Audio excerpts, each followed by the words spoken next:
Welcome to this explainer.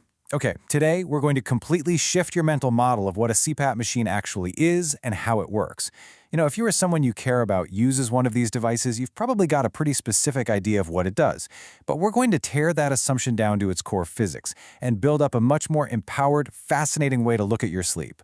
Right out of the gate, we really need to redefine our terms here. A CPAP is absolutely not a ventilator. It isn't a medication, and it's definitely not some machine that just forces you to sleep.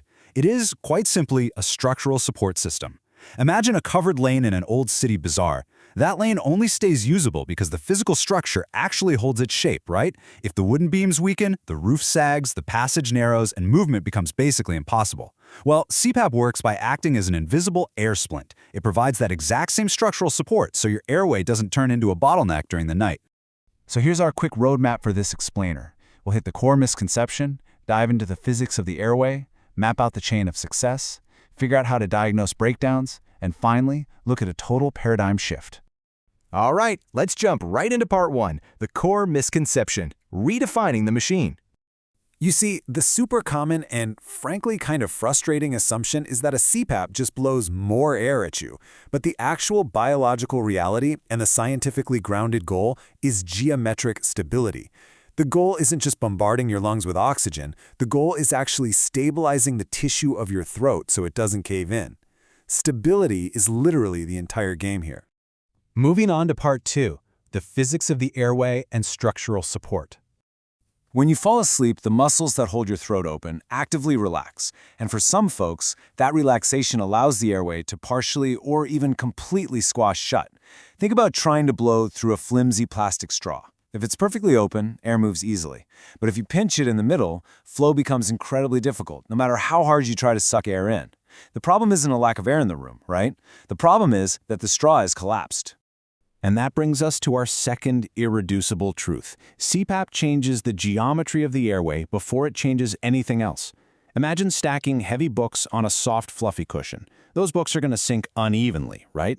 But if you place a firm wooden board under that cushion, the load spreads out and the surface stays perfectly level.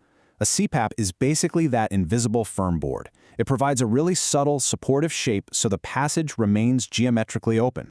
So, when you provide that structural shape, breathing isn't this constant, exhausting struggle against a bent straw anymore. And look at what happens biologically. There's less struggle to draw air in, which means fewer awakenings. Because remember, your body treats a closed airway as a literal life-threatening emergency. By keeping that airway open, you're stopping the brain's alarm system from constantly waking the body up in a total panic, which gives your sleep a real chance to finally stay continuous. Okay, part three, the chain of success, mapping the mechanics. Because, as it turns out, CPAP success isn't just a single event, it's an entire chain of connected conditions.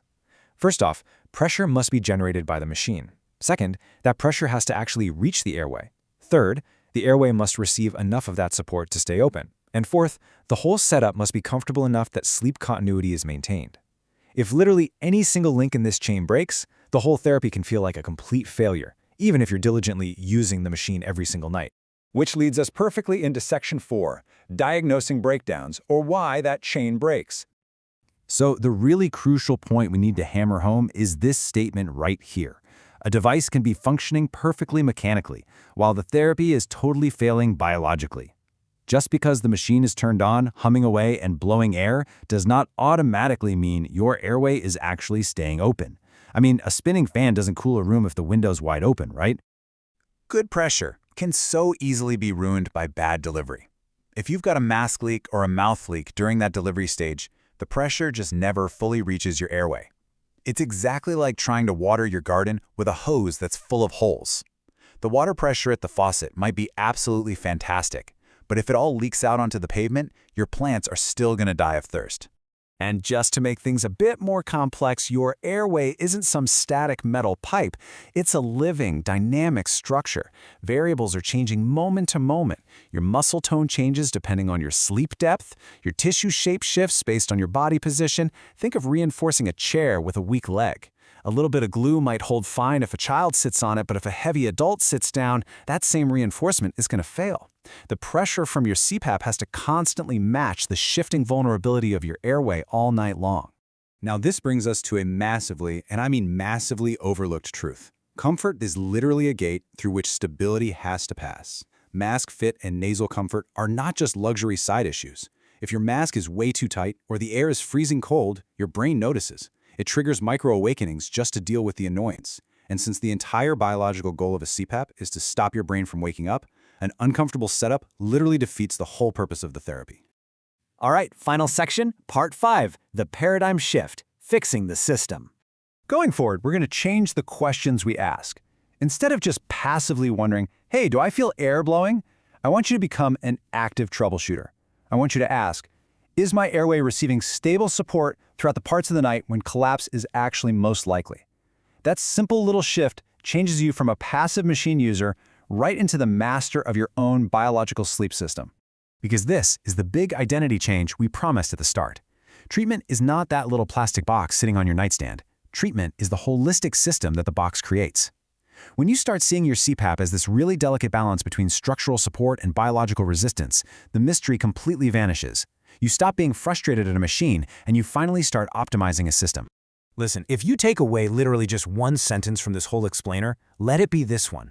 CPAP works when enough stable pressure reaches a collapsible airway long enough to let sleep stay uninterrupted. The real payoff we're chasing here isn't just fewer apneas on some digital readout. The payoff is a profoundly calmer night, completely free from your body's exhausting emergency alarms. So, I'm going to leave you with a question. Now that you can clearly see the mechanics of the airway and this whole chain of success, which invisible link in your own sleep system needs fixing tonight? Is it the pressure, the delivery, the comfort? Investigate it, optimize it, and reclaim your sleep. Thanks so much for learning with me today.